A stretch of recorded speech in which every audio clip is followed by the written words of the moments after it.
What is going on, everybody? Welcome back to the channel where we live and breathe draft season, and today, we have to talk about a mock draft that is sending shockwaves through the entire football community. We are reacting to the latest 3-round projection from NFL Network's Chad Reuter, and if you know Chad's work, you know he is always good for a surprise, and by surprise, I mean some of the most confusing, head-scratching picks you will see all year. We are talking about massive trades, franchise-altering veteran moves, and a strategy that will either be hailed as a stroke of genius or the biggest disaster in draft history. Before we dive into this absolute madness, do me a quick favor, hit that like button right now, share this video with your fellow fans, and make sure you are subscribed with notifications on so you never miss a second of our draft coverage.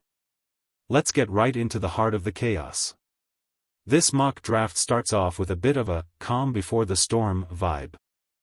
At the very top, we see Fernando Mendoza going number 1 overall to the Raiders, followed by Arvell Reese at 2, and Francis Mauigoa at 3.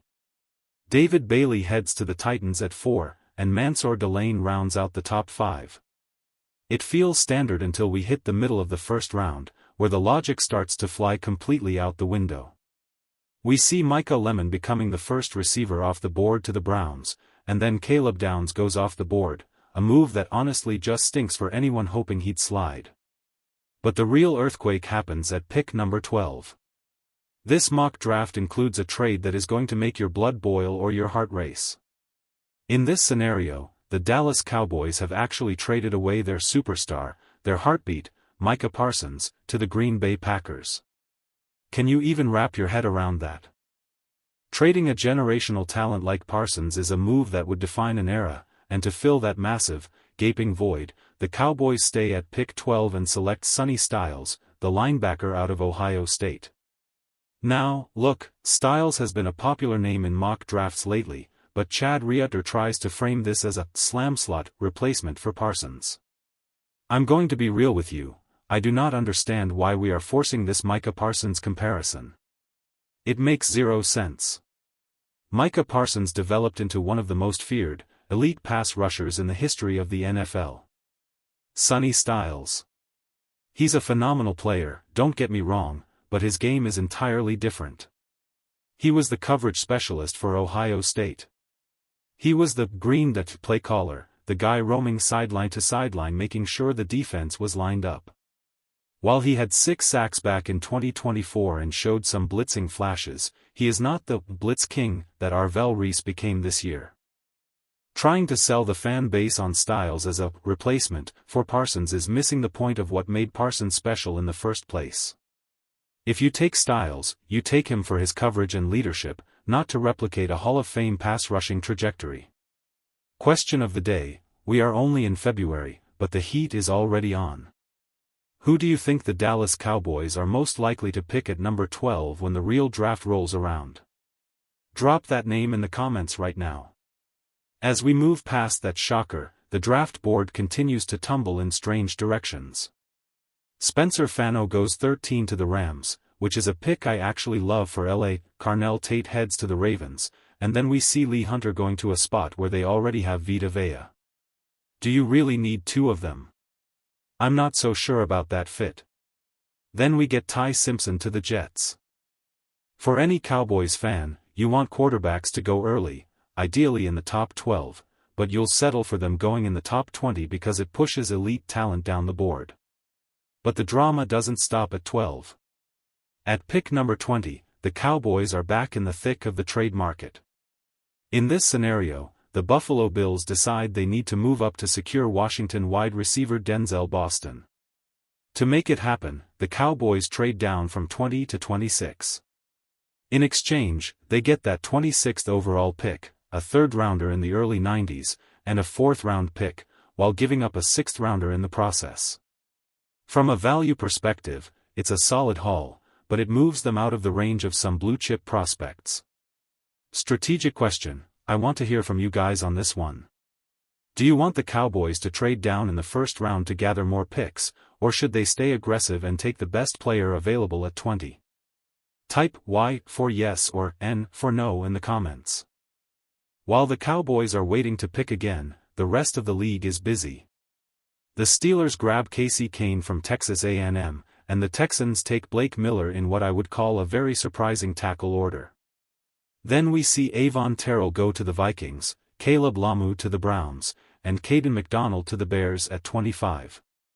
Finally, the Cowboys are back on the clock at 26, and they go with a name that is rising fast, Emanuel McNeel-Warren, the safety out of Toledo. Now, let's go deep on EMW. I truly believe this kid has a real chance to be a first-round lock by the time April rolls around.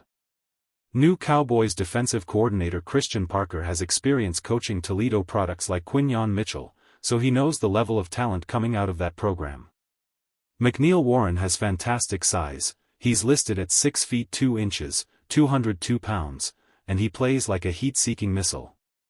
He is a premier downhill pursuit player. The one knock on him is that he sometimes plays too fast, leading to some high missed tackle numbers because he's flying in there with so much aggression. But look at the production, 9 career forced fumbles. He is elite at punching that ball loose and changing the momentum of a game in a single play. He fits exactly what Christian Parker wants in a split safety system. He can play deep, he can play in the box, and he makes impactful plays. For me, he's a top 40 lock regardless, but seeing him in the first round makes a lot of sense if you want an alpha in the secondary. There are speed questions. Is he fast enough to range from sideline to sideline in the NFL? But his instincts usually make up for it. When you look at the safety class, you have Caleb Downs at the top, but then it's a dogfight between McNeel-Warren, Dylan Thieneman, and maybe an A.J. Hawley. If the Cowboys want an impact safety, the back end of round 1 is the place to get him. Interestingly, there were other huge names still on the board when the Cowboys took McNeel-Warren. You had Keldrick Falk, who scares me a little bit because of the inconsistency, and Colton Hood, the corner out of Tennessee. I wouldn't touch Hood at 12, but at 26.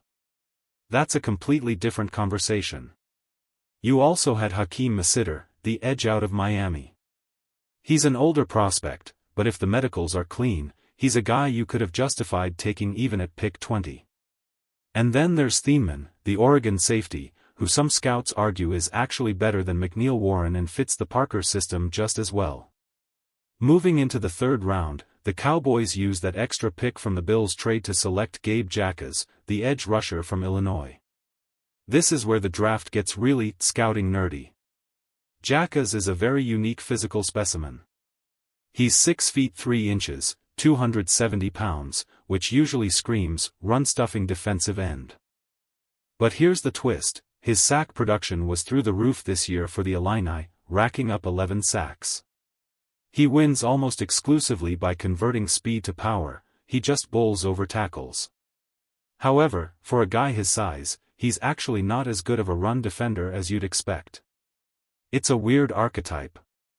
Usually, guys that size are anchors, but Jacas is a pure disruptor. If you want to get excited about Jacas, go watch the 2024 Michigan game. He absolutely lived in the backfield. He had a handful of sacks in that game alone and finished the season on an absolute tear. Even if the competition wasn't always elite, he was consistently productive. If he is sitting there at pick 91, that is a flashing green light to turn in the card. He might be a bit of a project in the run game, but you can't teach that kind of natural power. So, when you look at the full haul from this 3-round madness, it looks like this: Sonny Styles at linebacker, Emanuel McNeel-Warren at safety, and Gabe Jacas at edge. It's a massive investment in the defense, but it comes at the cost of losing Micah Parsons and ignoring the offensive side of the ball early on. It is a bold, risky, and frankly polarizing strategy that will have fans debating until kickoff. Final challenge: I want you to rate this 3-round mock draft for me right now. If these were the picks your team made, would you be celebrating or throwing your remote at the wall? Give me a grade from A to F in the comments below. This draft season is only getting crazier, and we are going to be live for every single pick, bringing you the analysis you won't get anywhere else. Make sure you've hit that subscribe button so you don't miss our live draft specials and all the breaking news as it happens. Would you like me to create a detailed breakdown of how Gabe Jacka's speed-to-power style compares to current NFL starters to see if he can truly succeed at the next level?